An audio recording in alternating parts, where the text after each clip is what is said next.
মাঝে মাঝে রুচির পরিবর্তন ঘটে, তাই সঙ্গে সঙ্গে কিন্তু খাবারের পরিবর্তনটাও ঘটাতে হয়। আজকে আমি একেবারে নতুন করে একটা আনকমন রেসিপি নিয়ে হাজির হলাম। আসসালামু আলাইকুম। এস রোজি কুকিং চ্যানেলে সবাইকে স্বাগতম। প্রথমেই দেখতে পাচ্ছেন একটা প্লেট নিয়ে অনেকগুলো লবণ নিয়েছি পরিমাণ মতো। আমি এখন তৈরি করব। একে একে অনেকগুলো আলু সেদ্ধ করে নিয়েছিলাম। লাগবে আমার আলু, লাগবে আমার ডিম। নর্মালি যে কোনো খাবার একটু টেস্টি করার জন্য ডিম আর আলু দিয়ে খাবারটা তৈরি করলে অনেক বেশি মজার হয়। আর আমি যেহেতু আজকে একটু আনকমন খাবার তৈরি করব, সেই আনকমন খাবার তৈরি করতে লাগবে আমার 4টা ডিম, 4টা আলু। বেশ কিছু পেঁয়াজ আর কাঁচামরিচ একদম চিকন করে কেটে নিয়েছি। এখন লবণের সঙ্গে মেখে নিচ্ছি। আমরা চাইলেই কিন্তু একটা জিনিসকেই অনেক রকমের রান্না করতে পারি। এটা শুধু মহিলাদের দ্বারাই সম্ভব।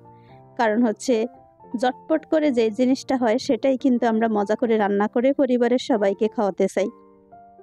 সময় বাঁচে এবং খাবারও একটু টেস্টি হয়। আলুটা একটু অনেকটা সময় জুড়ে ঠান্ডা হয়ে গিয়েছে, শীতকাল, তাই এখন আলু শক্ত হয়ে গিয়েছে।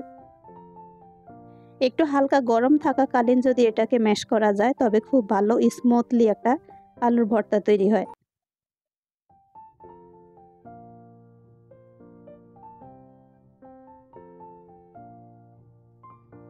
দেখতে পেয়েছেন 4টা আলুকে ম্যাশ করে নেওয়ার পরে এখন 4টা ডিমকে একসঙ্গে ম্যাশ করে নিচ্ছি। তারপরে একদম সর্বশেষে দেখতে পাবেন মজাদার রেসিপি তৈরি হয়ে গিয়েছে। এটা একটা আনকমন রেসিপি।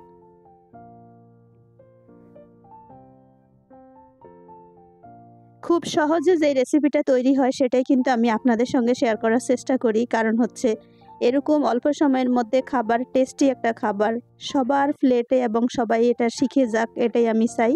সেজন্যই কিন্তু সবসময় শেয়ার করার চেষ্টা করি।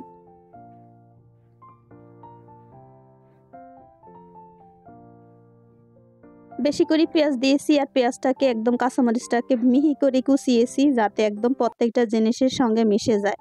দেখতে পেয়েছেন আলু, ডিম, পেঁয়াজ, কাঁচামরিচ একসঙ্গে ভালো করে মেখে নিয়েছি। চাইলে একটু ধনিয়া পাতা দিলে, একটু সরিষার তেল দিলে মজা করে সেই আলুর ভর্তা তৈরি হয়ে যাবে। বলেন দেখি এটা যদি গরম ভাতের সঙ্গে খাওয়া হয় তবে কেমন হয়?